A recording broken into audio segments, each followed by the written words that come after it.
The council chamber aboard the Threxian mothership buzzed with anticipation. For decades, the Threxians, an interstellar race known for their militaristic prowess, had surveyed Earth, the small, seemingly defenseless blue planet at the edge of the galaxy. Every report indicated the same thing: Earth lacked significant spacefaring capabilities. Its planetary defenses were rudimentary at best, and its population had no unified military structure capable of withstanding a proper invasion. Yet, despite Earth's vulnerabilities, no empire had attempted to conquer it, not a single one. It puzzled the Threxian War Council for years. "This doesn't make sense," Commander Vrax growled, his mandibles clicking in frustration as he reviewed the most recent reconnaissance reports. All data points to Earth being ripe for invasion. No fleets, no planetary shields, not even a coherent defense grid. "Perhaps other races find no value in their resources," General Zeta suggested, his tentacles coiling thoughtfully. "Earth is rich in organic life, but other planets offer more advanced technology, minerals, and strategic positioning." Vrax shook his head. "Lo, the Terrans have valuable resources, and our technological advancements in quantum computing and biological engineering could be harvested, yet still, no one attacks them. Why?" An eerie silence settled over the council, until one of the younger officers spoke up, nervously. "There are rumors of a force protecting Earth, an unseen entity or power that strikes down any invaders before they can attack." Vrax scoffed. "Superstitions. We are Threxians, rulers of 5-star systems, conquerors of worlds. We do not fear myths. If Earth truly is protected by some mysterious power, we'll soon find out." With a wave of his clawed hand, Vrax activated the invasion protocols. The massive Threxian war fleet, comprised of battleships, dreadnoughts, and swarms of fighter drones, surged toward Earth. Their plan was simple: a swift, overwhelming strike to seize the planet before any resistance could organize. Hours later, the Threxian fleet arrived in Earth's orbit, their massive ships casting shadows over the pale blue world below. Vrax observed the planet through the command ship's viewport, his predatory eyes narrowing. "Deploy the ground forces," he ordered, voice cold and confident. "This will be over quickly." As the invasion ships descended toward Earth's atmosphere, something unexpected happened. Nothing. No planetary defense systems activated, no missiles launched to greet them, no shields appeared. Earth remained eerily still. "See," Vrax sneered, "no defense at all. Their primitive species probably doesn't even know we're here." But just as the first drop pods entered the stratosphere, an alarm sounded aboard the command ship. A Threxian officer turned in panic. "Commander, incoming transmission from Earth." Vrax frowned. "Patch it through." The holo screen flickered to life, revealing an image of a human-alone figure seated in a modest room. The man, middle-aged and unimpressive in appearance, stared calmly at the Threxian commanders, as if their invasion was of no consequence. "I am General Harper, of Earth," the man said, his tone unhurried. "You have about 10 seconds to withdraw your forces." Vrax chuckled darkly. "Or what, Terran? You'll beg us to leave? You have no weapons to fight us." Harper leaned back in his chair, raising an eyebrow. 5 seconds. Vrax snarled. "Open fire. Wipe them out." Before he could finish the order, the command ship systems shut down in an instant. The lights flickered out, the engines sputtered, and every console on the bridge went dead. Across the fleet, similar reports flooded in. Ships were going dark, powerless, as if an invisible force had rendered their advanced technology useless. Panic spread through the fleet. "What's happening?" Vrax demanded, slamming his fist into the dead console. On the holo screen, Harper smiled faintly. 2 seconds. Vrax's eyes widened in realization. This wasn't a malfunction. This was Earth. This was humanity. But how? How could a species so primitive? "Time's up," Harper said quietly. Suddenly, the command ship's viewport lit up with the terrifying glow of explosions. One by one, Threxian ships disintegrated, torn apart by forces they couldn't even detect. Entire fleets that had subjugated planets without breaking a sweat were now being obliterated by some unseen power. Vrax stumbled back, his mandibles trembling with fear. What is this?" Harper's voice was calm but edged with steel. "We call it an EMP pulse. Our scientists developed it to disable any alien technology that tries to invade Earth's atmosphere. But it's not the pulse that you should be worried about, Commander. Then, what? Vrax stammered. The answer came in the form of a new image on the holoscreen. It was a recording of Earth's surface. Thousands of humans, ordinary civilians, emerged from their homes, holding weapons, coordinating in a swift and terrifyingly efficient manner. From guerrilla fighters to hidden military bases, Earth had mobilized in seconds. Harper's smile vanished, replaced by a cold, hard expression. You see, Commander, the reason no one attacks Earth isn't because we're defenseless. It's because we've spent millennia perfecting the art of war. From ancient conflicts to global catastrophes, humanity has learned to fight against ourselves, against nature, and now, against you. Vrax collapsed to his knees, realizing the grim truth. Earth wasn't defenseless. Earth was the most dangerous planet in the galaxy, not because of its technology, but because of its people. You were warned, Harper said, leaning forward, his voice dropping to a whisper. Ma, run back to your empire and tell them humanity isn't prey, we are the apex predators. With a final flicker, the transmission ended. Vrax's ship, the last remaining Phyrexian vessel, floated powerless in Earth's orbit, surrounded by the wreckage of his once mighty fleet. He could already hear the humans coming for him. For the first time in his life, the great Phyrexian commander knew fear. And he understood why no one ever attacked Earth. The Phyrexian fleet was decimated. The once proud armada that had terrorized thousands of worlds now drifted as little more than debris in Earth's orbit. Commander Vrax Saturday in the darkened control room of his ship, surrounded by the lifeless bodies of his crew. His hands trembled as the truth sank in. They had underestimated humanity severely. The comms console crackled to life. Another human voice, this one sharp and authoritative, pierced the silence. This is Admiral Cynthia Reyes of Earth's Defense Network. Commander Vrax, you and your remaining forces are now prisoners of the United Nations of Earth. Surrender immediately, or we will dismantle your ship, piece by piece. Vrax hesitated. He had no ships left, no escape plan, and no allies within reach. The Phyrexian High Command had assured him this invasion would be simple, that the humans would be easy prey. But now, every assumption had been torn apart. With a resigned sigh, Vrax activated the communications system. I surrender. There was a pause before Admiral Reyes responded. Good choice, prepare to be boarded. The control room door hissed open moments later, and Vrax found himself face to face with a squad of Earth soldiers clad in sleek, black combat armor. Their weapons were nothing like the crude ballistic rifles Vrax had expected. These were high-tech energy weapons, and their precision and discipline radiated experience far beyond what any other species had shown. One soldier stepped forward, helmeted and imposing. Commander Vrax, by order of the United Nations of Earth, you are under arrest for attempted planetary invasion. Vrax raised his arms, signaling his surrender. You have no idea what you've done. The Phyrexian Empire will not tolerate this defeat when they find out. Trust me, the soldier cut him off. Your empire already knows. We sent a message when your fleet was neutralized.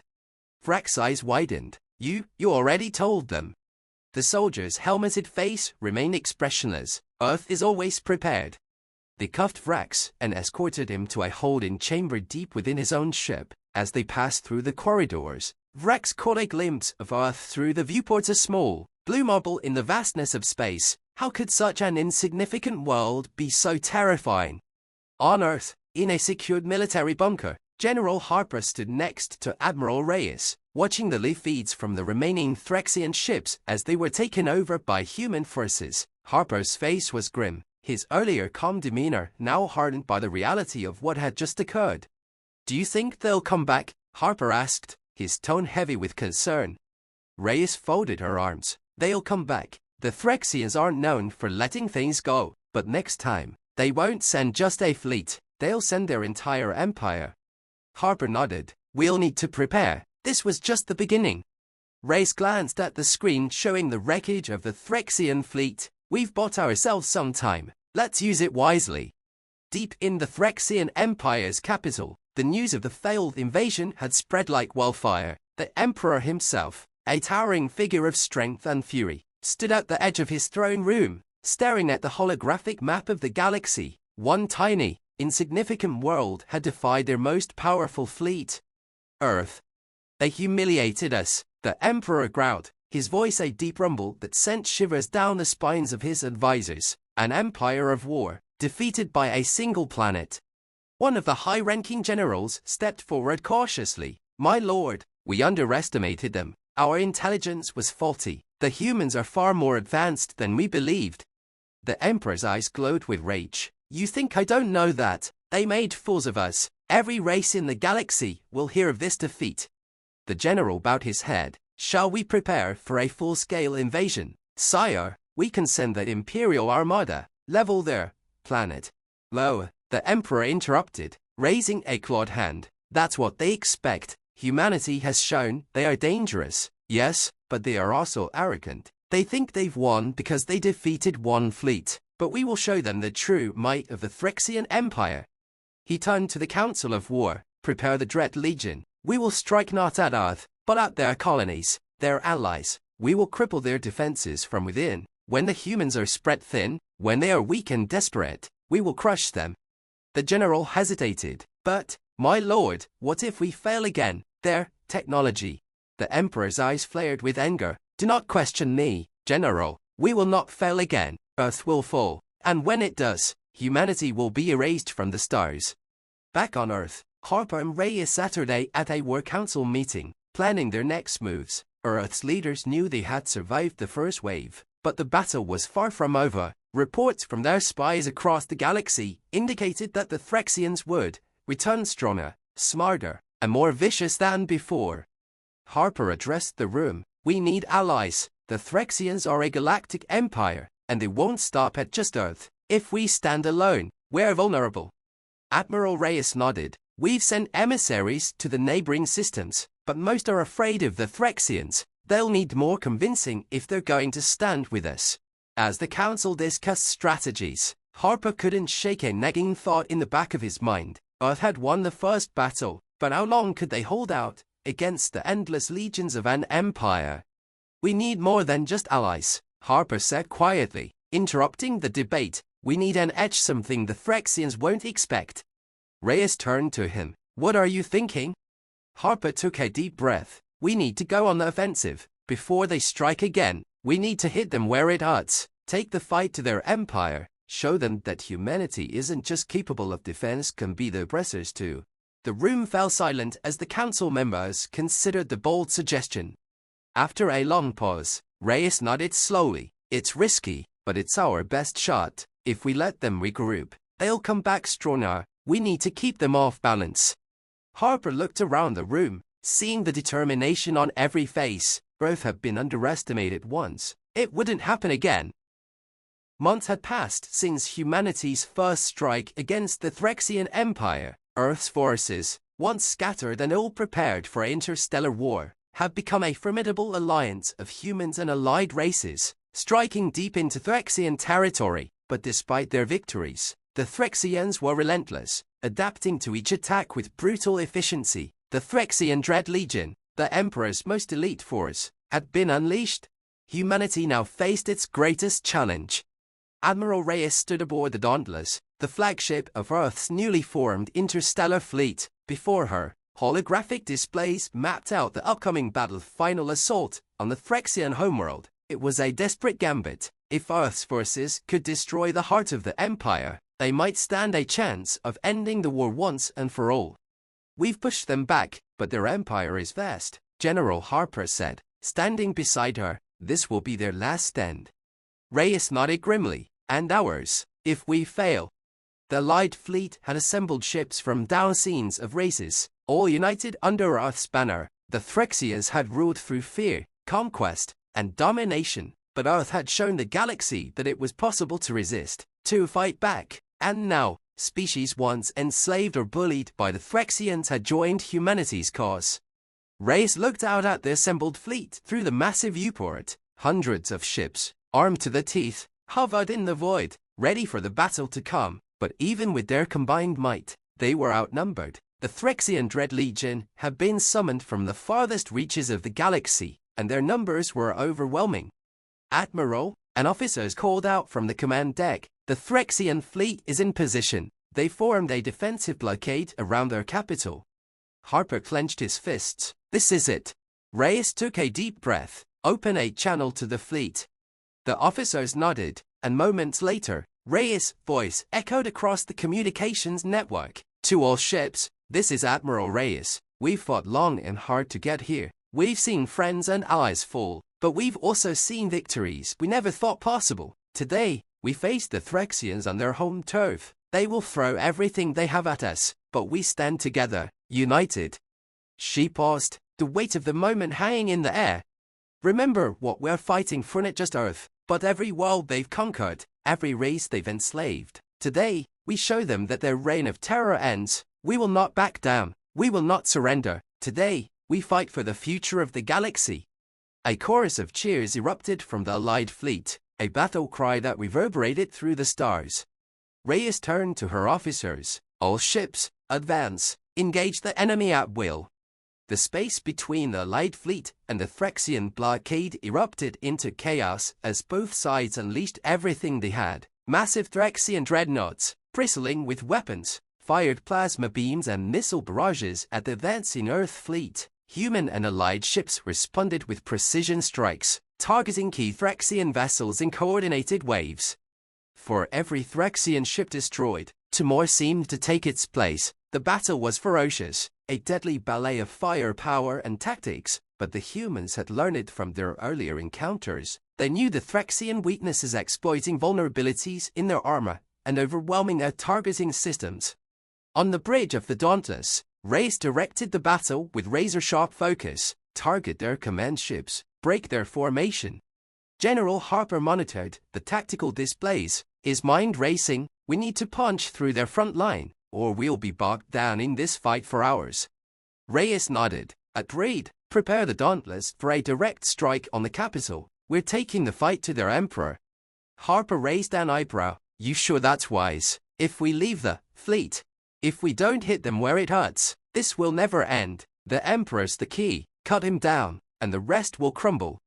On the surface of the Threxian homeworld, deep within the imperial palace, Emperor Zolthar watched the battle unfold from his throne room. His 6 crimson eyes glowed with fury as he saw his dreadnoughts falling one by one, but his confidence was unshaken.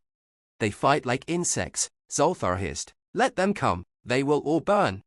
Beside him stood his personal guard, an elite force of genetically modified Threxians, bred for war. He had no doubt that the humans would eventually attempt to breach his palace, and when they did, he would crush them with his own hands.